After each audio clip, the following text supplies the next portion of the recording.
حضرت فضیل بن عیاض رحمۃ اللہ علیہ ڈاکو تھے، اور نرے ڈاکو نہیں تھے، ڈاکوؤں کے سردار تھے۔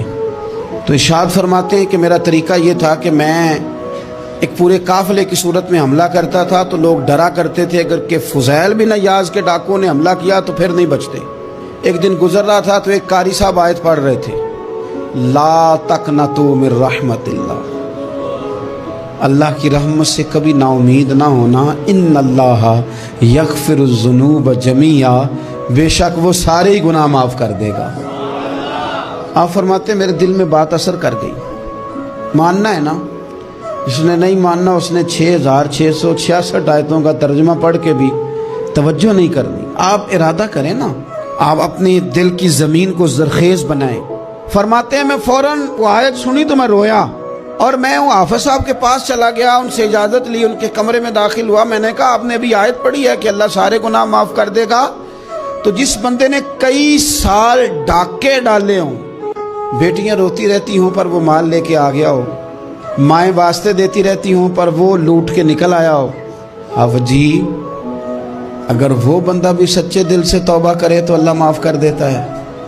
تو آفو جی کہنے لگے میں کون ہوتا ہوں تمہیں کوئی تفسیر بتانے والا، میں نے تو قرآن کی آیت پڑھی ہے، میرا رب کہتا ہے لا تقنطوا من رحمت اللہ، تم نے مایوس نہیں ہونا، تم آ جانا، معافی مانگ لینا، ان اللہ یغفر الذنوب جمیعا، اللہ سارے گناہ معاف فرما دے گا، اللہ سارے گناہ۔ تو یہ تو اللہ فرما رہا ہے۔ فضیل بن عیاض کہتے ہیں میں نے کہا ختم ہو گئی بات، توبہ بھائی۔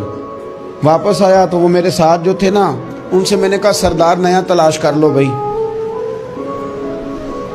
اب ارادے بدل گئے، پروگرام کچھ اور ہو گیا۔ اب تو لوگ ہمیں تانے دیں گے، اب تو لوگ باتیں کریں گے کہ اوتھے کی لین جانا ہے۔ فضیل بن عیاض کہنے لگے بس بھائی توبہ کرنی، اب تم کوئی اور سردار تلاش کر لو۔ اور اوپر سے نہیں کہا، توبہ کی تقریریں نہیں کی، دوسروں کو میسج نہیں بھیجے، اور لیکچر نہیں جھاڑے، رو کے کہا، درد سے کہا، دل سے کہا۔ تو وہ جو باقی کے تھے نا ان پر سردار کی بات کا اثر ہوا، کہنے لگے سردار ہم نے سردار نیا نہیں ڈھونڈنا، اگر چوریاں مل کے کی ہیں تو اب تو اس طرح تو نہ کر، توبہ بھی مل کے ہی کریں گے، اب اللہ بھی مل کے ہی کریں گے، اب بس تو اگر ادھر جائے گا تو ہم بھی تو جائیں گے نا۔ اللہ اکبر۔ فضیل بن عیاض کہتے ہیں ظاہر ہے مال لوٹا کرتے تھے، میں نے مسئلہ پوچھا علماء سے تو انہوں نے بتایا کہ یہ تو حقوق العباد کا مسئلہ ہے، جو لوٹا ہے وہ تو واپس کرنا ہی پڑے گا۔ اب میں نے وہ پیسے جمع کیے، اب سارے تو میرے پاس تھے نہیں، جتنے میں دے سکتا تھا دیے، جو کھا چکا تھا وہ رہ گئے، ایک یہودی کے پیسے رہ گئے، اس کے گھر چلا گیا، میں نے جا کے اسے کہا میاں میں نے کر لیا توبہ، اور میں وہ فضیل بن عیاض ڈاکو ہوں جس کے تیرے گھر سے اتنا مال لوٹا تھا، میرے پاس پیسے کوئی نہیں، وہ پیسے لگ گئے، اب تو اس طرح کر مجھے معاف کر دے۔ وہ کہنے لگا نا جناب، یہ بھی کبھی کبھی ہوتا ہے، لوگ نا شرافت کو بزدلی سمجھ لیتے ہیں۔ فضیل بن عیاض سے کہنے لگا میں تو پیسے لوں گا، ایسے تو نہیں معاف کرتا۔ آپ فرمانے لگے پیسے تو کوئی نہیں، یہ سچی توبہ ہے۔ وہ کہنے لگا پھر اس طرح کرو میری اونٹوں کو چارہ ڈالو، پیسے پورے ہوئے تو چلے جانا۔ کل ڈاکو تھے، ابھی وہ تلوار چلانی آتی ہے، نیزہ چلانا آتا ہے، ڈٹنا آتا ہے، اعصاب مضبوط ہیں، مسئلہ کوئی نہیں، لیکن توبہ سچی کی ہے نا، یہ سچی توبہ والے لوگوں کا طریقہ ہے۔ اس سے کہہ سکتے تھے کہ جا آج تو لب دینی لے لے، تجھے کہا معاف کر دے، تو تیار ہی نہیں ماننے کو۔